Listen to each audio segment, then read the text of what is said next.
कहते हैं महाराज और बताइए कैसे कैसे पापी तर जाते हैं। तभी कहते हैं महाराज कोई ऐसी कथा भी है कि कोई कलयुग में इस भागवत महापुराण की कथा को सुनकर तर गया हो, भव से पार हो गया हो। यस्य श्रवण मात्रेण पाप हानि प्रजायते। इनके श्रवण करने से कहते हैं सब पाप नष्ट हो जाते हैं। कि तुंगभद्रा तटे पूर्वं भूतपत्नम उत्तमम यत्र वर्णा स्वधर्मेण सत्य सतकर्म तत्पराः। तुंगभद्राधारी, भद्र का अर्थ है पवित्र, और कहते हैं पूर्वम भूतपत्नम उत्तमम यत्र वर्णा स्वधर्मेण।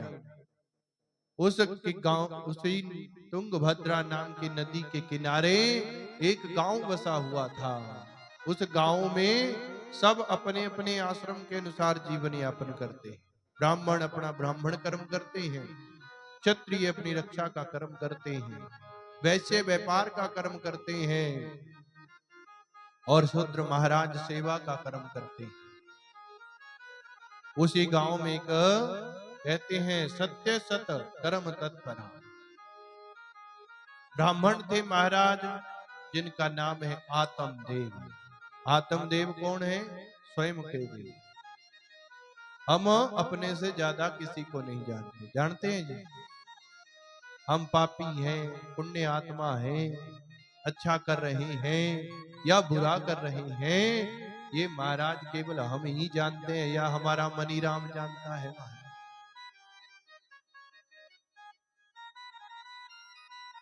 तो कहते हैं महाराज आत्मदेव स्वयं का देव, और इनकी पत्नी का नाम है धुंधुली देवी। धुंधुली का अर्थ है दुर्बुद्धि, उल्टी बुद्धि। इस आत्मा का देव और धुंधली देवी कौन है? इस शरीर पर जो बुद्धि महारानी बैठी है, ये सीधी नहीं चलती। पत्नी कौन है? धुंधुली देवी, उल्टी बुद्धि वाली। पंडित जी ने कोई सीधा काम बताना तो उसको उल्टा ही बोलना। पंडित जी ने कहना भी तू बत्ती कर लेकर, जोत कर लेकर, भगवान का नाम ले लेकर, कहती तै क्या पा लिया लेकर नाम, उल्टे बातें करनी। तो कहते हैं महाराज जैसे पत्नी वैसे ही आगे फिर संतानें भी मिल जाती हैं, क्योंकि ज्यादा नहीं तो कहते हैं महाराज माँ के अवगुण हैं चाहे सद्गुण हैं, वो हमें प्राप्त हो जाते हैं। कहते हैं महाराज जब धुंधली देवी है उल्टी बुद्धि वाली, तो कहते हैं महाराज इनके गुण भी बताने लगे। अब कलयुग की व्यथा कथा बताने लगे कि धुंधली देवी के गुण क्या हैं। कि लोकवार्तरता क्रूरा प्रायसो बहुजल्पिका शूराज गृह कृत्येषु कृपणा कलह प्रिया। कहते हैं लोक वार्तरता, जो हमेशा दूसरों की बातों में ही लगे रहते हैं, वो धुंधली है। सत्य कर्म तो ये है। वो वाली धुंधली तो कब की चली गई बेचारी, परंतु कलयुग की दशा इस कथा में बताई गई है कि जो दूसरे के घर में अपने काम छोड़कर दूसरे के घर में जाकर बस अपनी गल्ला करनी है, चाहे अपने घर झाड़ू पोछा हो या ना हो, लोगों की बातों करने में हिरत रहते हैं महाराज। कद श्याम हो गई कोई पता नहीं है गल्ला करने वाले नु, पर उसी गल्ला करने वाले नु अद्धा घंटा कह दे भी भगवान का नाम लेना, तो वो अद्धा घंटा ही बहुत बड़ा हो जाना, उन्ने में ही सारे काम याद आ जाने करा। तो कहते हैं लोक वार्तरता क्रूरा, स्वभाव बड़ा क्रूर है महाराज, किसी से प्रेम से बात भी नहीं करनी, स्वभाव बड़ा क्रूर। और अवगुण प्रायसो बहुजल्पिका, बिना मतलब से जो बोलते रहते हैं महाराज। वो धुंधली कहती बिना मतलब ते बोलते रहना। कई बंदियां ਨੂੰ आदत ਹੁੰਦੀ ਇਹਨੂੰ बुलाओ चाहे ना बुलाओ ਉਹਨਾਂ ਨੇ ਧੱਕੇ ਤੇ ਗਲ ਪੈ ਜਾਣਾ। कहते हैं महाराज ऐसे ही है धुंधली। और क्या सूरा, सूरा का मतलब घर दे काम काज करने में सबसे बेकार। अपने घर झाड़ू पोछा नहीं, कोई साफ सफाई नहीं, कोई कपड़े नहीं धोने चाहिए। दूसरे के घर जाके ज्ञान देना भी भाई कभी झाड़ू पोछा भी कर ले करो अपने घर। देखता किनिया मक्खियां लगियां न्याणिया नला ले करो, देखता इनके कपड़े कह जे पाए। तो कहते हैं महाराज दूसरे को ज्ञान देना, वही बात आ गई ना अब ज्ञान की। अपने घर चाहे झाड़ू मारना या नहीं मारना उसका कोई पता नहीं। और गृह कृतेषु घर के कामकाज में सबसे पीछे। और कृपणा कहते हैं सब कुछ होते हुए भी गरीब है। सब कुछ है कहते महाराज घर में, पैसा भी है, धन भी है, अन्न भी है, सब कर्मों से परिपूर्ण है। परंतु अगर कोई मांगने वाला आ गया, भाई है नहीं करा कोई, उठी चाहिए हाथ हला, गेट ही बंद कर लेना। हाली पड़ोसियों का ही होंगे, जंगम बाबा बेचारा टली बजाता जान तो अपना गेट बंद करके बैठता। गरीब है, मन से गरीब है। कृपणा कलह प्रिया, और हर समय लड़ाई झगड़ा ही पसंद है। घर में शांति न रहे, अशांति वाले ही कम करने सारे। और कहते हैं परायसो यह हमारे घर में कलयुग में दिखेगा। और कहते हैं महाराज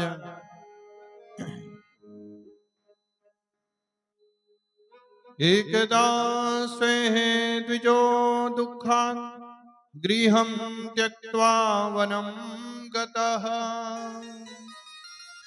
मध्याह्ने दृशितो जात तडागम समुपेयवान्। पर इनको एक दुख है महाराज, इनके पास कोई संतान नहीं हुई, जिसके कारण एक दिन जो है महाराज ये आत्म देव जी जंगल में चले गए। गृहम त्यक्त्वा वनम गतः, अपने घर को छोड़कर वन की तरफ चले गए। दोपहर के समय तक जो है मरने का ही दुख लेकर बैठे रहे।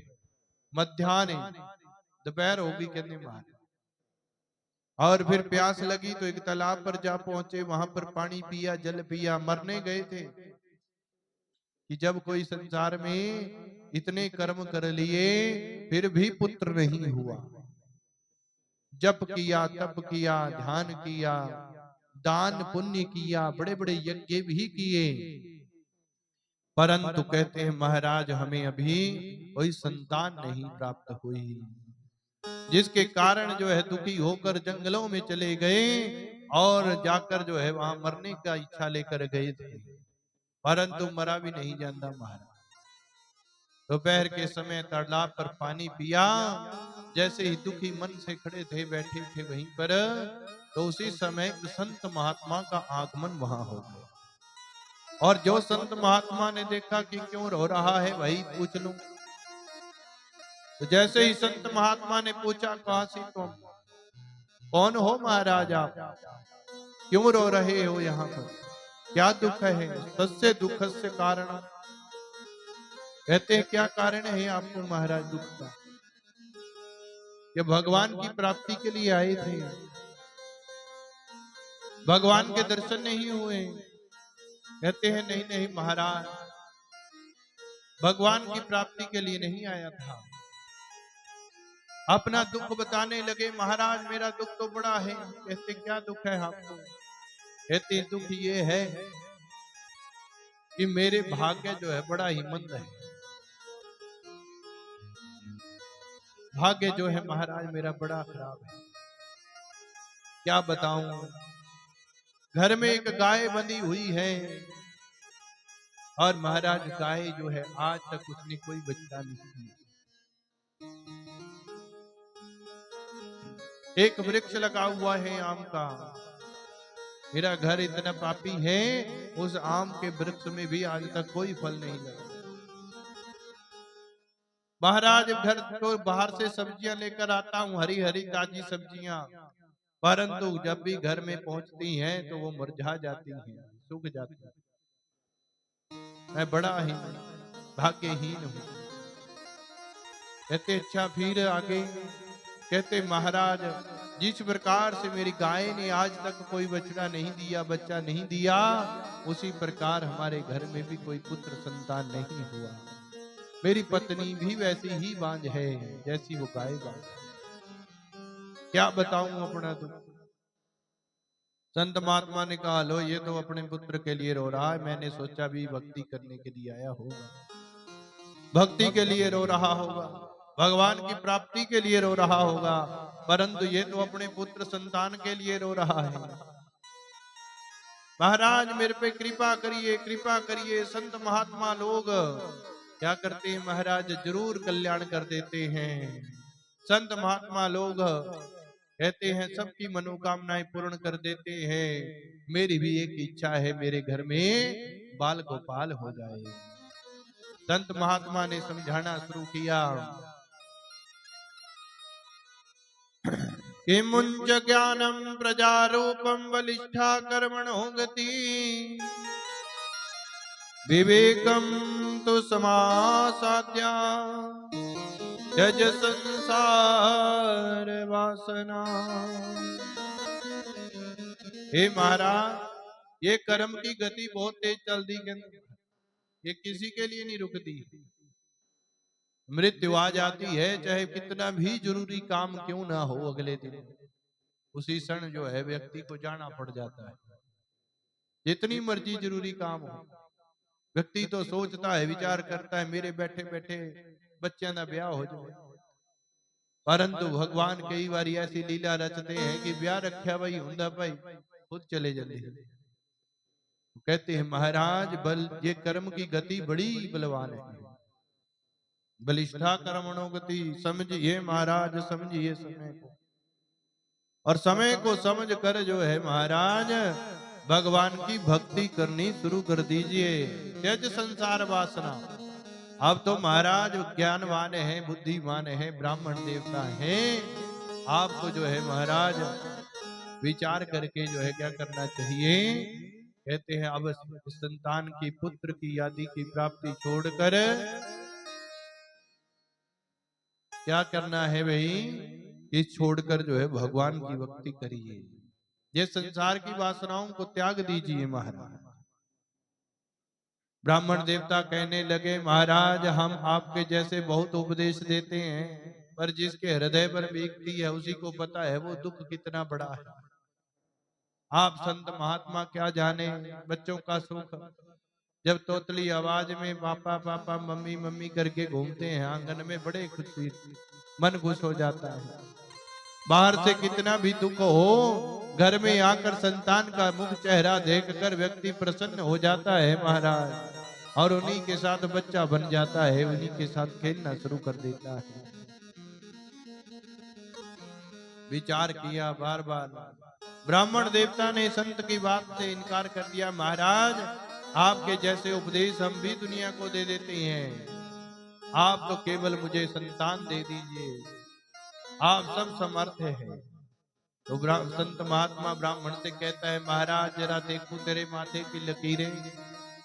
तो जैसे ही माथे की लकीरें देखने लगे तो संत महात्मा ने कहा राम राम राम राम। हे ब्राह्मण देवता आपके माथे की लकीरें तो ये बोल रही है कि इस जन्म में तो क्या आपके आगे आने वाले 7 जन्मों तक संतान का सुख नहीं है, संतान का सुख नहीं है। कृष्णो विप्रमया ते अद्य प्रारब्धं तो विलोकितम् सप्त जन्मावधि तव पुत्रो नैव च। महाराज आपके कर्मों के कारण आपको इस जन्म के अगले 7 जन्मों तक संतान का सुख नहीं है।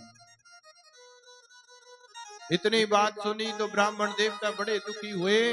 कहा महाराज अभी तो इस जन्म के लिए ही दुखी था, परंतु आपने तो मेरा ये दुख 7 गुना और बड़ा कर दिया। अब रोने लगे, रोते रोते कहते हैं महात्मा जी आज ये प्राण आपके चरणों में ही त्याग दूंगा, आपको भी ब्रह्म हत्या लग जाएगी। चरणों में सिर को जोर जोर से पटकने लगा। संत महात्मा बोले भाई ये तो अपराध हो जाएगा, ब्रह्म हत्या लग जाएगी, आप कुछ कीजिए महाराज, नहीं तो आपके चरणों में ही आज प्राण त्याग दूंगा, आपको भी ब्रह्म हत्या लगा दूंगा।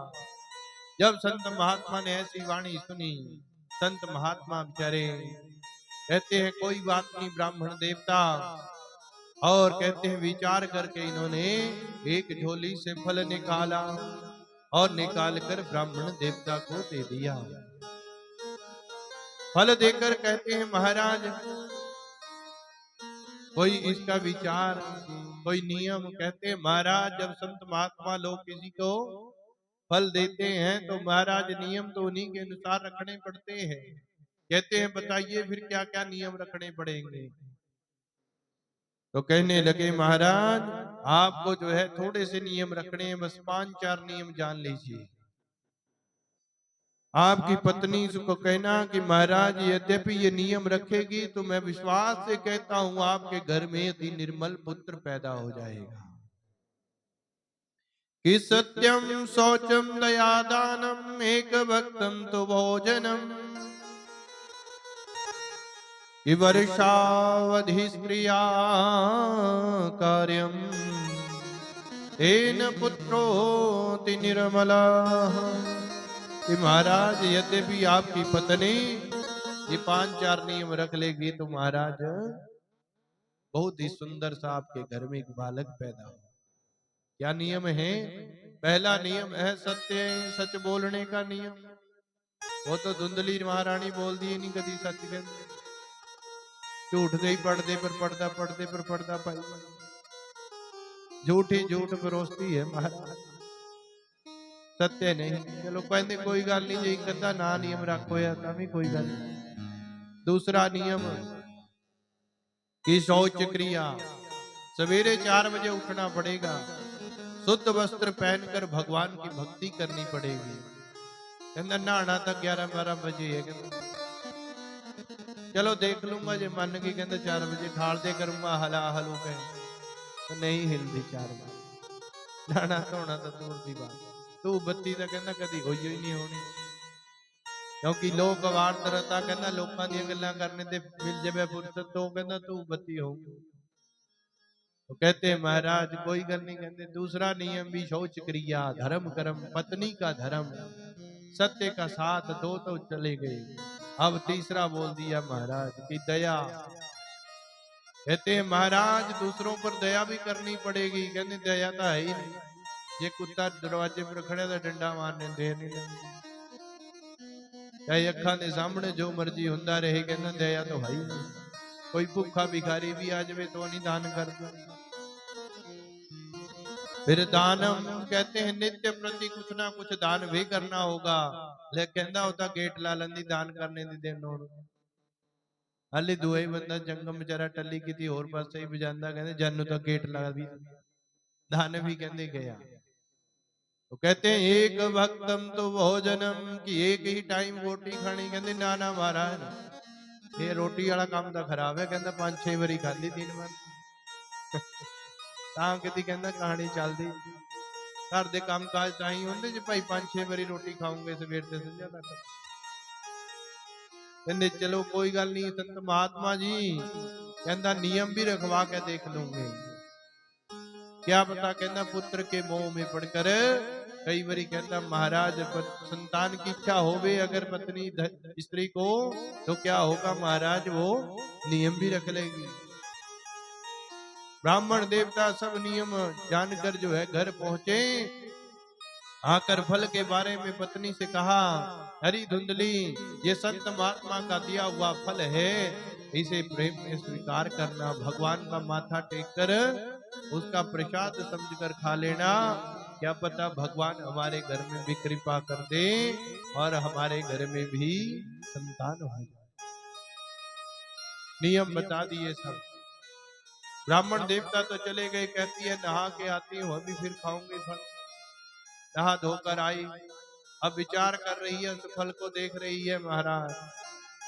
ना कहती पंडित जी तो पागल हो गए भी, क्या फल खाने से भी कभी संतान हुई है किसी के? फल खाने से किसी के पास संतान हुई है? विचार ही कर रही थी, इतने में पड़ोसन आ गई। जैसे ही पूछा, अरे क्या देख रही है फल को? कहती है ऐसे ऐसे पंडित जी लेकर आए हैं कहीं। पड़ोसन ने कहा ठीक है महाराज, खा ले, इसमें क्या बुराई है? फल कोई खाने वाली ही चीज है, कोई बुरी चीज तो है नहीं। इसीलिए महाराज हो सकता है संत के दिया हुआ आशीर्वाद फल जाए और तेरे पास संतान हो जाए। फल तो वैसे भी ਅਸੀਂ खा ही न लेंगे, परंतु कितने धुंधली दा दिमाग जो है पुठा चल रहा है। विचार करने लग गई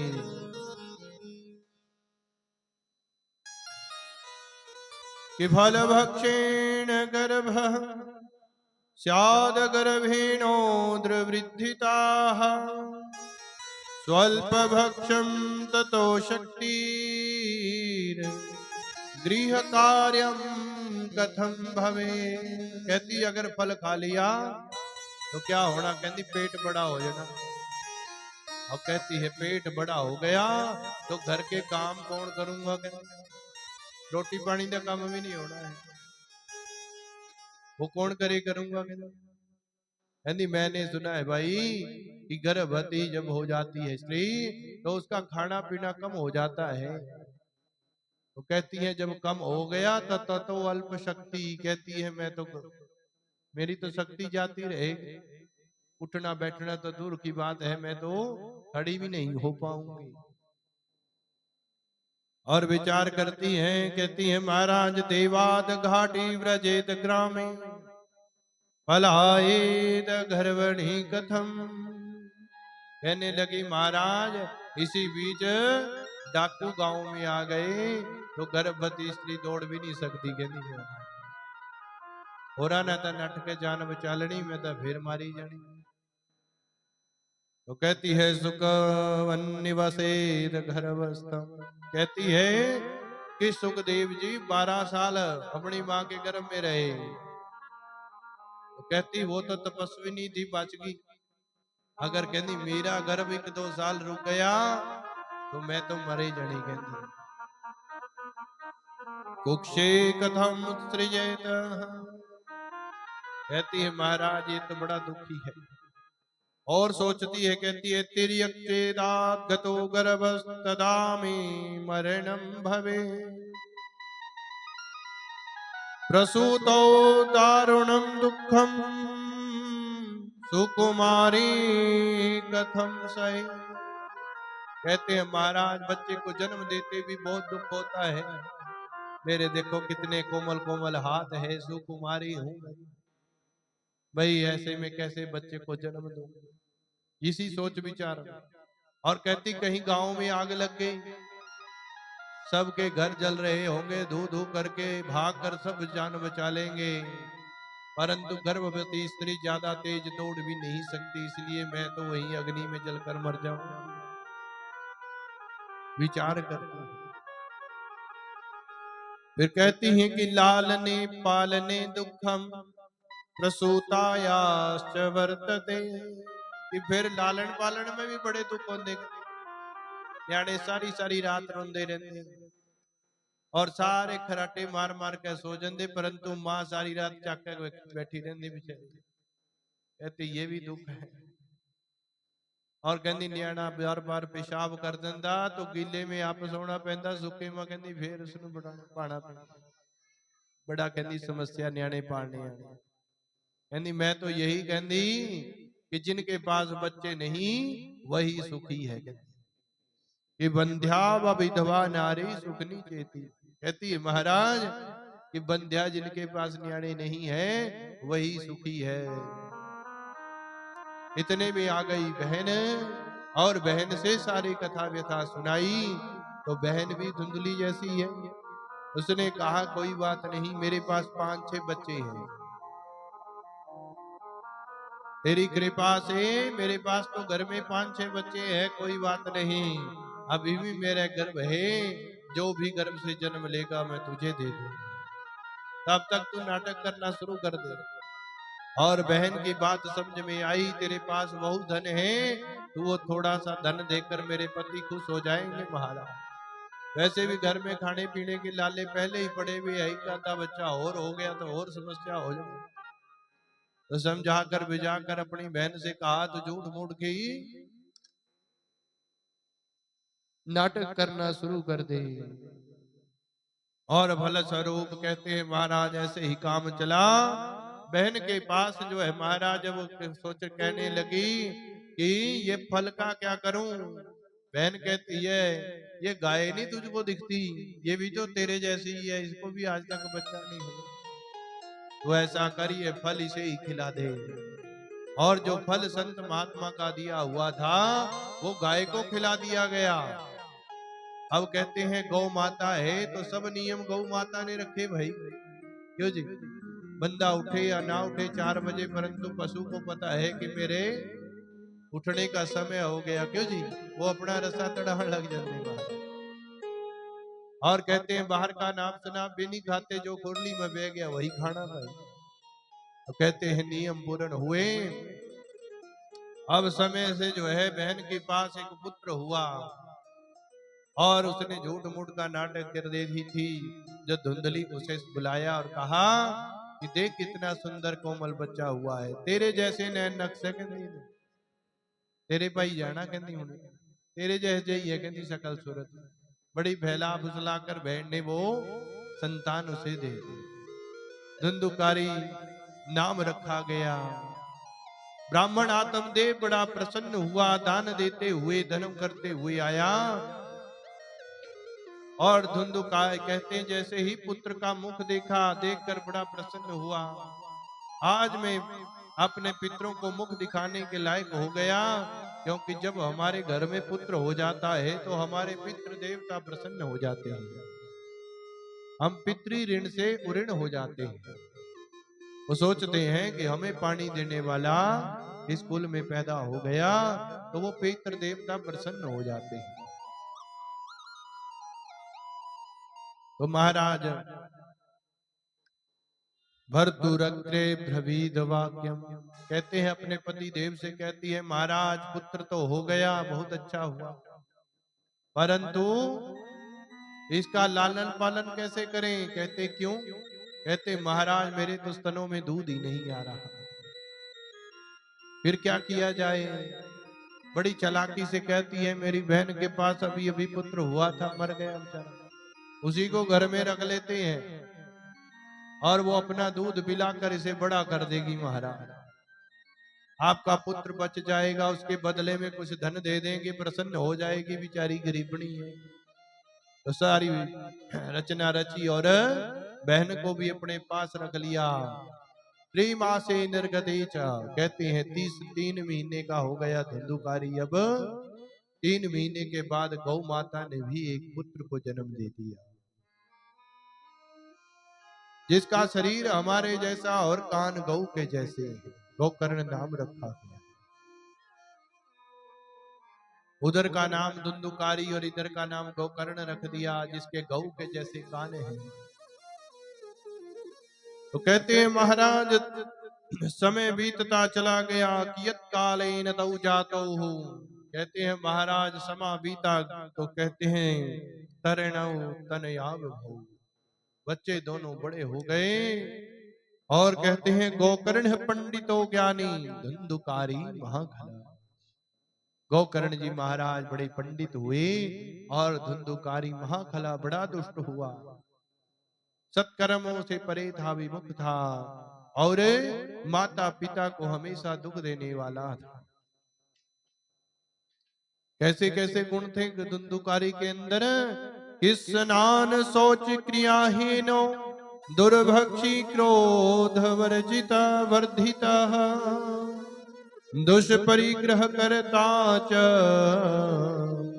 शवहस्तेन भोजनम।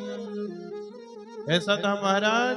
कहते हैं स्नान करता नहीं था, कई कई दिन तक नहाना नहीं था, शौच क्रिया भगवान का नाम कभी नहीं लेना, साफ सुथरा नहीं रहना, सत्कर्म नहीं करने, और क्रियाहीनों ब्राह्मण कुल में भी जन्म लेकर अपने कर्मों से विमुख था। ब्राह्मण का कर्म है वेद का अध्ययन करना और वेदों को पढ़ाना। और कहते हैं महाराज उससे भी विमुख दुर्भक्षी, जो ब्राह्मणों के लिए वर्जित भोजन है उसी को ही करता है। क्यों जी? मांस मदिरा ब्राह्मणों के लिए वर्जित है। तामसिक भोजन कम करो। तामसिक भोजन ब्राह्मणों के लिए जो है महाराज नाश करने वाला है, परंतु वही खाता है। शब हस्तेन तु भोजन। और कहते हैं महाराज ब्राह्मण देवता हमेशा ही सीधे हाथ से भोजन करते हैं, परंतु ये उल्टे हाथ से भोजन करने वाले सब काम उल्टे पुल्टे महाराज। चोरा सर्व जन द्वेषी, और चोर मारा सभी लोगों से बैर करने वाला, किसी के साथ नहीं बढ़ाई भी, सबके गाल लड़ाई है लड़ाई बढ़ाई भी किसी के गाल नहीं है। जिसने देखना ਉਹਦੇ गले लड़ाई करनी है। जे बेचारा कोई डंडे दे सहारे तुरया वा तो डंडा ही खोका ले जाना, धक्का मार के घेर जाना, कहते बूढ़े सियाने। और कहते हैं महाराज वैश्यालयों में जाना, वैश्यों के साथ रहना, और महाराज खाना पीना गलत। कि लालनायार भकान धृत्वा सत्य कूपे नयपातयत। कहते हैं महाराज सब कर्म जो है धुंधुकारी के उल्टे पुल्टे। और एक दिन जो है महाराज अब ये धुंधुकारी, धुंधुकारी का अर्थ है दुर्बुद्धि, उल्टी बुद्धि वाला, दुष्ट बुद्धि वाला। अब स्वभाव ऐसा था महाराज, धीरे धीरे धीरे धीरे जुआ शराब में सब कुछ जो है ब्राह्मण देवता का कमाया हुआ चला गया। एक दिन जो है महाराज पिता से आकर कहता है मुझे जुआ खेलने जाना है, पिताश्री जो है धन दे दीजिए, पैसा दीजिए अब मेरे को। ब्राह्मण आत्मदेव कहता है महाराज घर के बर्तन तो तूने सब बेच दिए, घर में तो कुछ छोड़ा ही नहीं महाराज, अब धन कहां से लेकर आऊं? खाने के लिए मैं तो बर्तन ढूंढता हूं, मिलता ही नहीं है कोई घर में, सब बेच दिया महाराज। अब पिता ने जो है मना किया पैसा देने के लिए, तो आज क्रोधित हुआ। आज धुंधुकारी ने भी वही बात की, पिता ने इनकार किया तो आज पिता का ही गला पकड़ लिया, पिता को ही मारने लगा। पिता बड़ा दुखी हो गया। आज संत की बात याद आ गई कि महाराज ये तो दुनिया का धोखा है, यहाँ कोई किसी का नहीं है। और संत महात्मा अच्छे कहते थे ये अभी भी कुछ नहीं बिगड़ा। मुंज ज्ञानम प्रजारूपम बलिष्ठा कर्मणो गति, कि कर्म की गति बड़ी बलवान होती है महाराज। इसीलिए ये नया बच्चों का कहना छोड़ दे और महाराज बच्चों की आशा छोड़कर परमात्मा की आस कर ले। आज सब बातें ब्राह्मण देवता को याद आ गई संत की, तो आज मन दुखी हुआ, दुखी मन लेकर अब चल पड़ा। अब रोते रोते जा रहा है। एक दिन रोते रोते गया था पुत्र की प्राप्ति के लिए, कि मेरे पास संतान नहीं है इसलिए गया। आज कहते हैं महाराज पुत्र से दुखी होकर गया। एक दिन पुत्र के लिए गया था, आज पुत्र से दुखी होकर जा रहा है। आंखों में अश्रु है। सामने से गोकर्ण जी महाराज आ गए, और गोकर्ण जी महाराज ने जो पिताश्री को रोते हुए आते देखा, देखकर पूछने लगे पिताश्री क्या बात हो गई, क्यों रोते आ रहे हैं, किसी ने कुछ कहा? कहते हैं महाराज दूसरा कोई कह दे हमें इतना दुख नहीं होता, आज तो जो हमारे घर में पैदा हुआ है उसी ने ही मेरे को ऐसे ऐसे करके दुत्कार दिया। ऐसे पुत्र से तो मरना ही अच्छा है, या पुत्रहीन ही अच्छे थे। जब पुत्र नहीं था तो ही सुखी थे महाराज। आज जो है महाराज व्यथा कथा बताने लगे, तो गोकर्ण जी महाराज संत है। भक्तों संत कब प्राप्त होते हैं? जब हमने सत्कर्म किए होते हैं। तो वो दुख के टाइम ही, मैंने कल भी कहा कि किया हुआ धर्म और दूसरे का दिया हुआ आशीर्वाद हमारे कब काम आता है? जब दुख पड़ता है। ब्राह्मण था, धर्म यज्ञ करता था, दान पुण्य किए, उसका फल क्या मिला आज? जब आज दुख मिला तो सुख देने वाले संत फिर मिल गए जीवन में। कहते हैं धर्मं भजस्व सततम त्यज लोक धर्मान सेवस्व साधु पुरुषान जहि काम तृष्णा। कहते हैं धर्मम भजस्व, धर्म को भजना शुरू करिए, सत्कर्म करना शुरू करिए। धर्म किसे कहते हैं? धर्म कहते हैं धारण करना। त्यज लोक धर्मान, और कहते हैं जो लोगों का धर्म है ना ये, कि मतलब से कुछ बोल गए, मतलब से कुछ कर लिया, इसको त्याग दो। और कहते हैं कि महाराज सेवस्व साधु पुरुषान जहि काम तृष्णाम, कहते हैं साधुओं की सेवा करनी शुरू कर दो, और कामनाओं की ये तृष्णा जो है ना महाराज, मेरे पास पुत्र हो जाए, मेरे पास जमीन हो जाए, मेरे पास धन हो जाए, इनको त्याग दो। जहि काम तृष्णा, इनको त्यागना पड़ेगा। और फिर अन्यस्य दोष गुण चिंतन माशु त्यक्त्वा, और अन्य लोगों के गुण देखना बंद कर दीजिए महाराज। गुण अवगुण जो भी है, जिसमें है उसमें रहेंगे ही वो। उनका जो है महाराज ध्यान चिंतन करना छोड़ दीजिए। क्यों जी? दूसरा बंदा कैसा है उसकी चिंता छोड़ दो, आप देखो कि आप क्या कर रहे हो। और कहते हैं महाराज सेवा कथा रसम हो नितराम पिबत्वम, सेवा जो आप कर रहे हो, दूसरे की सेवा छोड़ दोगे तो जो आप कर रहे हो उस पर ध्यान दोगे। सेवस्व और कथा, भगवान जीवन में अपने कथा को उतार लो। तो कहते हैं रसम हो, भगवान की उस कथा का रस पीना शुरू करो। और कहते हैं महाराज नितराम पिबत्वम, हर रोज, ये नहीं कि जब मौका मिला तो कथा सुन ली, जब मौका मिला तो कथा करवा ली। हर रोज पीना, उसका चिंतन करना, उसका श्रवण करना शुरू करो, तब जाकर पिता श्री कल्याण होगा। जब तक आप इस संसार को पकड़ कर बैठे हैं तब तक कल्याण नहीं हो सकता, इसे छोड़ना पड़ेगा। मेरे पुत्र ने मेरे साथ क्या किया ये छोड़ दो, धुंधुकारी ने क्या किया, गला पकड़ा, क्या किया वो छोड़ दो। परंतु आपका कर्म है, आप धर्म को धारण कर लो, ये छोड़ दो महाराज। एवं सुतोक्ति विशतो अपि गृहं विहाय यातो वनम स्थिरमतिर्गदशष्टि वर्षा। आज जो गोकर्ण ने समझाया वो सब समझ में आ गया। और कहते हैं महाराज सब कुछ देखा और संतों का संग किया, और उस समय 60 वर्ष की हो चुकी थी आयु इनकी। और कहते हैं महाराज संतों का संग किया, भागवत का दर्शन किया, भागवत को पढ़ा। और कहते हैं महाराज दशम स्कंद पाठ करने से उसने भगवान श्री कृष्ण चंद्र को प्राप्त कर लिया। दशवां स्कंद भगवान की आत्मा है, भागवत में आत्मा, ये जितने भी स्कंद हैं ये भगवान के अंग हैं।